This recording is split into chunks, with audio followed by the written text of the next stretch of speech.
Hello everybody. Welcome to part 1 of how to ride.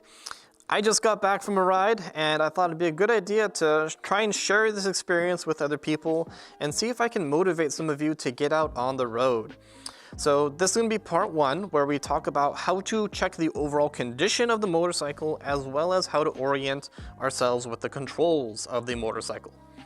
So the first thing you want to do is check the overall condition just to make sure that the bike is safe to run. So the first thing that we got to talk about is TCLOCks, and T stands for tire. This is where you inspect the tire itself, making sure that there's still enough tread on the tire, there's no punctures, the PSI is at a good level. And one tip when you're checking the PSI is to make sure that you check it when the tire is cold. Since I just got back from a ride, the tires are warm. And this would not be a good time to check it because as the tires are warmed up, air expands, so it's not going to give you an accurate reading. So you want to check it when it's cold to get the most accurate reading. The next is C, which is for controls. So this is where you want to check the clutch, to check the brake, check all the different buttons and triggers, just to make sure that there's still enough tension in everywhere, no buttons are sticking, and that everything still looks and operates as it should. The next is L, which stands for lights. So let's go ahead and turn on the bike. This is where you just check to make sure that all of your lights still work. So we check the headlight, make sure that the high beam turns on. We check all of our signals, our turn signals, so making sure that the left one operates, making sure that the right operates, making sure that our brake light turns on, and we can see that it does. So now we know that all of our lights work as they are supposed to. The next is O, which stands for oil. So this is where we check our oil level, and I also take this as an opportunity to check the other fluids on the bike. So we'll get the bike level and then look through the cyclist, and just to make sure that we have enough brake fluid and anything else that you can check pretty regularly. So the next letter is C, which stands for chassis.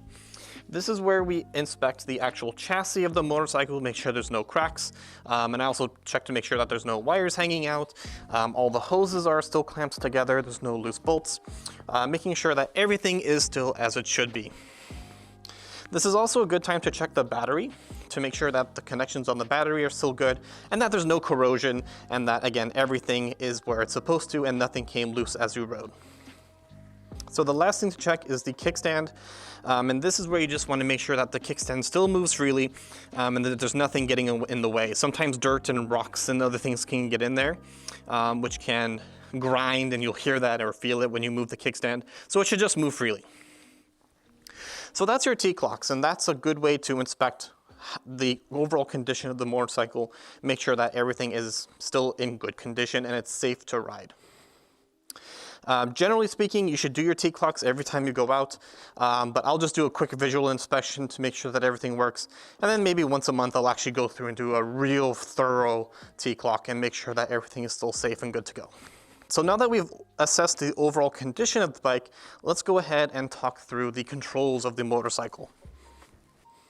So starting from left to right, here we have the clutch, high beam, turn signals, our horn, and down on the lower left-hand side, we have our shifter.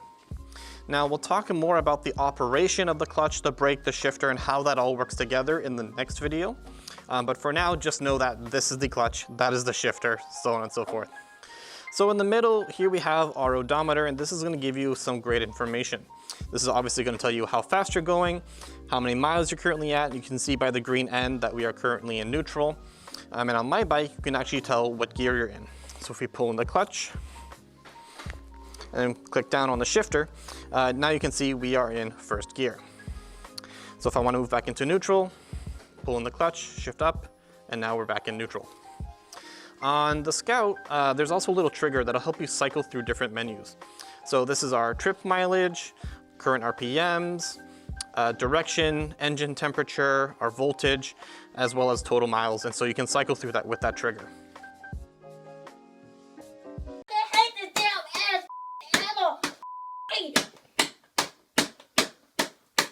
Over here on the right-hand side, here we have our brake, we have our kill switch, and our ignition. So the bike will not operate, so I'm hitting the ignition, the bike will not operate if the kill switch is currently engaged. So you can see with the little X, that means that the switch is off, and if we turn it on, you'll hear a noise that the bike will make, indicating that it's getting ready to start the engine. So when we flip the switch, you'll hear that noise, and now if I push the ignition, the bike will turn on. We also have the throttle here. This is obviously going to help control your speed.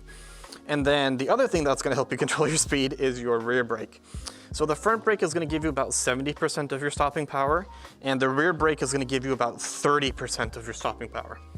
So that's really about it. I would also recommend that you orient yourself with your motorcycle, as different bikes have different controls. For example, Harley's, the left-hand turn signals on the left-hand side, the right-hand turn signals on the right-hand side, whereas most other bikes, it's just one single control for both left and right, so on and so forth. Not every bike has different triggers. Some bikes have a lot more information on the display than mine does. So just read through the manual and familiarize yourself with your bike, so that way you can ride safely, and that way you're not trying to figure out where everything is on the road.